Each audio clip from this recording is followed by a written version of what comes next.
Hello everyone, it's Wednesday the 8th of September and this week's challenge is Rise Up Against Negan, which is a map set based on the season missions that we all know and love. We've got Charged Scouts this week, which I believe is the same bonus we had last time we had this map set, which is a little bit useful on some of them, but at Nightmare and beyond it's not going to be much use. But up to that point, shouldn't be too bad. So the first map I'm going to talk about is Graveyard Shift. It's a kill all walkers, but they come in spawns. And it's quite a good one for using beta and practicing herding if you're not particularly proficient in it at the moment. There's quite a lot of space to move and you can take your time on it. There is a trick to this in the fact that you can avoid the last wave of walkers, which includes a tank, and finish it early. So the idea, what you need to do is kill everything that starts on the map.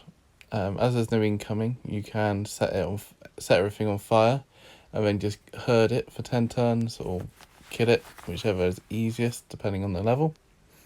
Once they're all dead, you'll get another spawn of 2 coming in at the bottom, and the turn after that you'll get another 2 to the left. When you get to that point, kill 3 of them, and then when the last one is about to die or you're about to kill it, make sure you're stood in this position. Once it dies, one more walker will spawn. Kill it on that turn, the turn it spawns, and that will end the mission. If you don't stand like this, 2 walkers will spawn, but if you do that and kill them both on the same turn, it'll still finish the mission.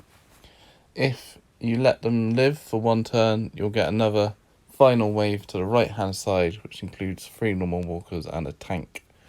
So try and do it if you can. As I say, set them on fire and run around herding them is the easiest way of doing this, and it's good practice for beta. The next map is probably my least favourite map of the whole set, and that's Breakdown. You got to survive 5 turns, I think it is, and then get on the exit and open the door. Starts with 2 walkers, just like that, and then you get a spawn to the right hand side, and you get a spawn to the bottom, and then you get a tank spawning. There is also a tank on the board somewhere, I believe. I'm really not sure what the best way of doing this is. I tend to, for a lot of the time, use 3 bruisers and hope to stun them all, build yourself a wall, and use a med kit at the end when needed if you want 3 stars. Possibly be able to use Spy if you can get charged up quick enough.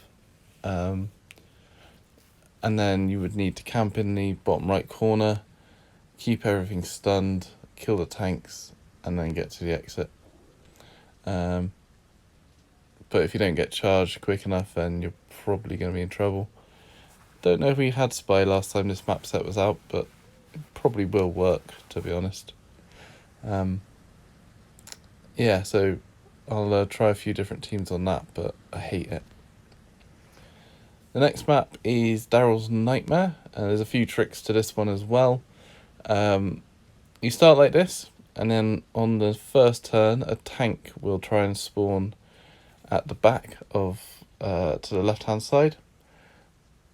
So if you can get into this position with 2 people stood on his back 2 left spots, the tank won't spawn.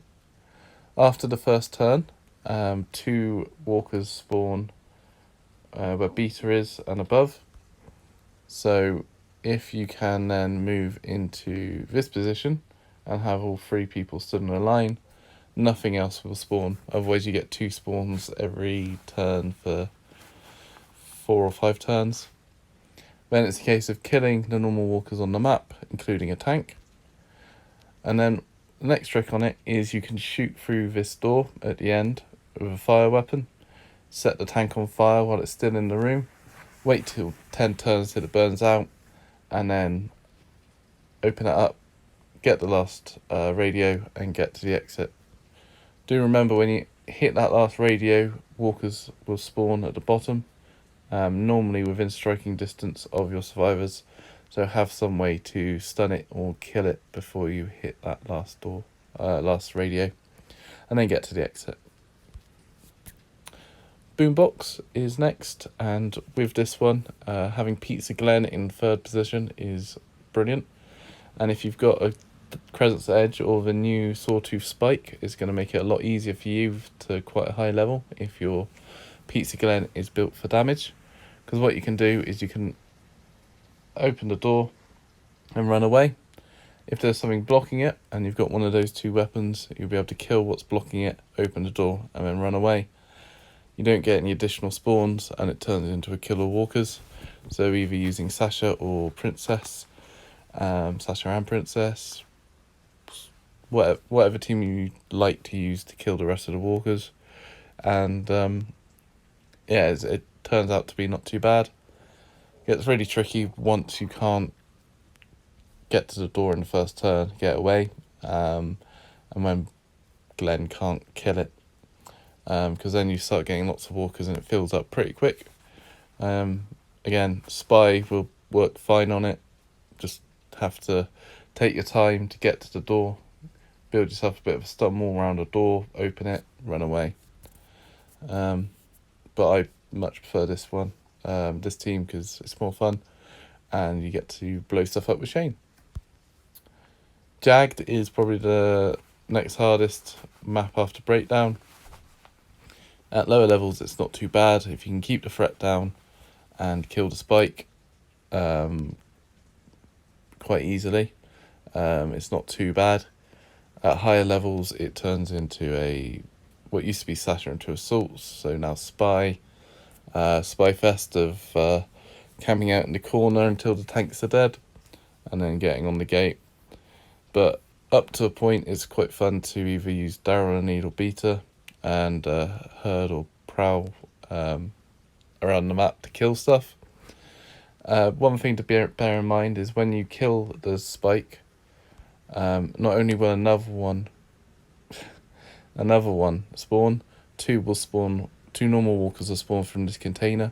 If you can have two people in those spots, then it spawns blocks them, and the same when you have to kill the second spike, you can spawn block that. And although you don't necessarily have to. No, you do. Ignore me. So that's that map. It's not a fun one. It's quite difficult. And then you've got Beach Life. Incoming and auto spawns. Not a nice map.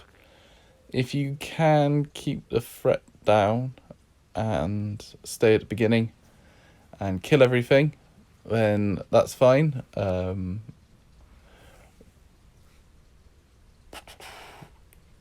Two walkers spawn from where this 48 is in the middle of the map, and then a goo will spawn from there. If you go past the tent, I think it's one space past the tent, then you'll start getting auto spawns from other areas. So if you're trying to kill everything and stay at the beginning, then make sure you don't go past that spot. Otherwise, you'll just have to. You'll get swarmed. If there is the other way of doing it, which is basically just running for it using Beta, Bruiser, and a Scout, and just charging to the left, trying to stun and stay out the way of things, and getting around to the exit. I prefer that way. It's easier, less time consuming, probably takes more repeats, but but it's the way I've always done it. I'll show you both ways, so you can decide which you prefer. And good luck. It can get quite dicey towards the end of the challenge. One thing I will say though is it would be a lot easier if you just threw a flare. Just run to the left, stun stuff, throw a flare, get to the exit. But that's what tools do to you. And that's it. So, not a nice map set, not one of my favourites. I don't personally like any of the season mission map sets. But I hope you enjoy it, and I'll see you around. Thanks for watching.